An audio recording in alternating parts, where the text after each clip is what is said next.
Blackstone Audio presents The Mayor of MacDougal Street, a memoir by Dave Van Ronk, with Elijah Wald. Read by Sean Runnette. For Andrea. Forward. Back in the day. Early in August 1956, I boarded a train in Buffalo and got off 7 or 8 hours later at Grand Central Terminal. I found the clock under which I was supposed to meet Paul Grillo, and remarkably, he was there. I'd recently completed my freshman year at Antioch College in Yellow Springs, Ohio, where Paul had been one of my hall advisors. In this capacity, he and his roommate had mentored me and the other 15 or 20 residents of my freshman dormitory. Now, during a 3-month work period, Paul and I were going to room together, along with a third fellow, Fred Anliot.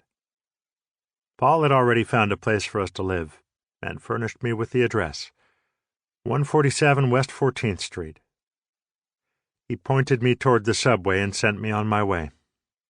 I took the shuttle to Times Square, the IRT to 14th Street.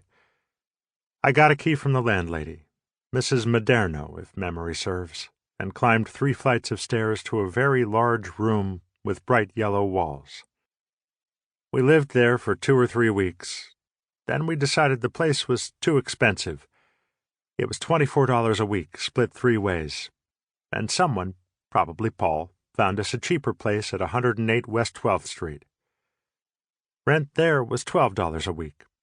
But that didn't make it a bargain, and we were just about bright enough to realize we couldn't live like that. Within 2 weeks, we were out of there and installed in a 1-bedroom apartment on the first floor at 54 Barrow Street, where the rent was $90 a month.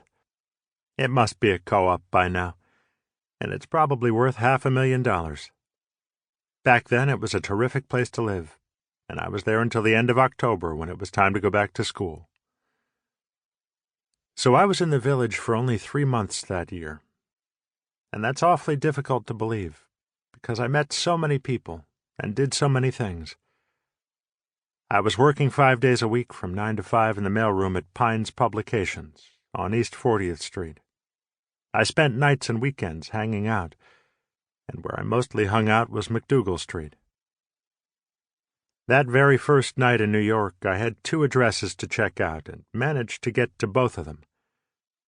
One was a jazz club called Café Bohemia at 15 Barrow Street, where I nursed a drink at the bar and listened to Al Coen and Zoot Sims.